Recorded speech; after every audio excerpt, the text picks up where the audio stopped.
Imagine a world where two mighty civilizations stand on the brink of destruction. A world where the fate of empires is decided by war. Rome, the rising powerhouse of the Mediterranean, and Carthage, the undisputed ruler of trade and commerce. Their rivalry would lead to three brutal wars spanning over a century, wars that would reshape history forever. This is the story of the Punic Wars, a clash of titans that would determine the future of the ancient world.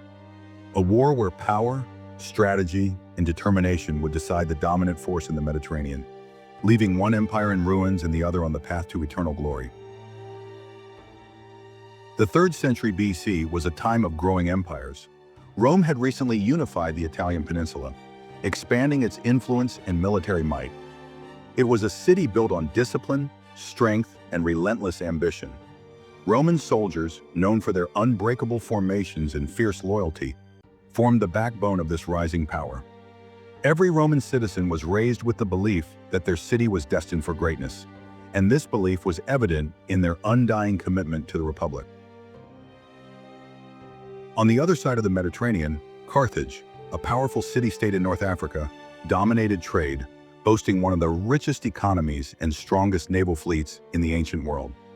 Carthage's wealth came from its vast trade network, which stretched across North Africa, Spain, and the islands of the Mediterranean.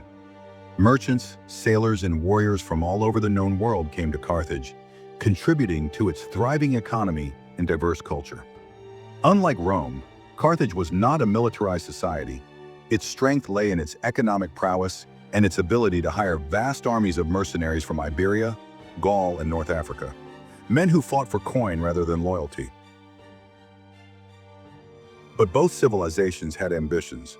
Rome sought expansion, believing it was their destiny to rule. Carthage aimed to maintain its dominance over Mediterranean trade, unwilling to yield to Rome's growing power. Their interests clashed and neither was willing to back down. The Mediterranean, once a shared trade route, would soon become a battlefield. The first spark of war was just over the horizon. In 264 BC, conflict erupted over control of Sicily, the strategic island at the heart of Mediterranean trade. A small dispute between local Sicilian forces dragged Rome and Carthage into war. What started as a minor conflict quickly escalated into a full-scale war that would last over 2 decades. Rome, a land-based power, faced a serious challenge. It had no navy. Carthage, on the other hand, ruled the seas with its massive quinqueremes, warships designed to crush enemy fleets with devastating rams and superior naval tactics. Rome, never one to admit defeat, quickly adapted. Using a captured Carthaginian ship as a blueprint, they constructed an entire fleet from scratch.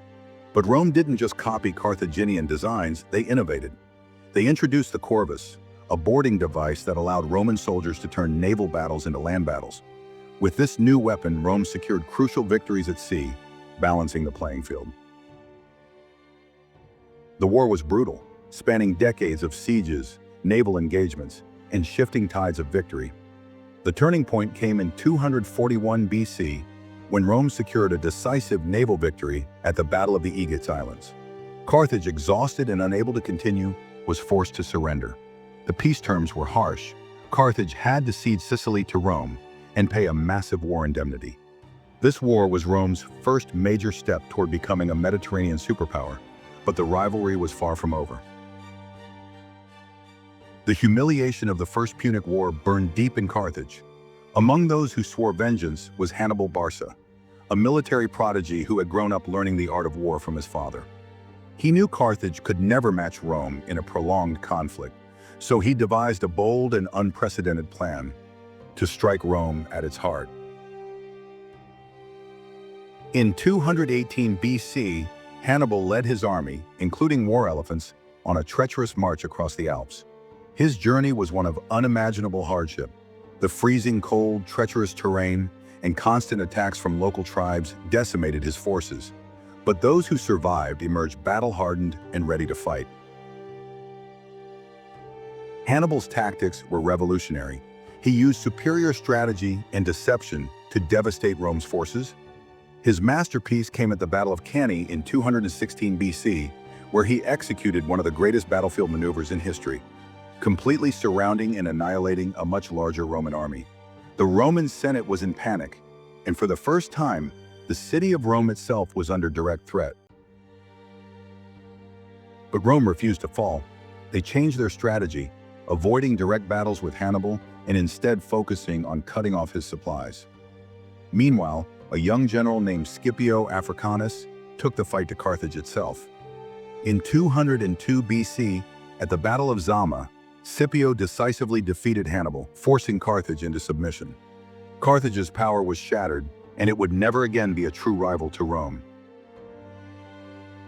Carthage, though weakened, began rebuilding, worrying Rome. The famous senator Cato the Elder would end every speech with, "Carthago delenda est." Carthage must be destroyed. Rome found an excuse to attack in 149 BC. But this time, they didn't just seek victory, they sought extermination. For 3 years, Carthage resisted. But in 146 BC, Roman legions broke through, slaughtering its people and burning the city to the ground. It is said that Rome even salted the earth to prevent anything from growing there. Carthage, once a mighty empire, was wiped from history. The Punic Wars changed the world.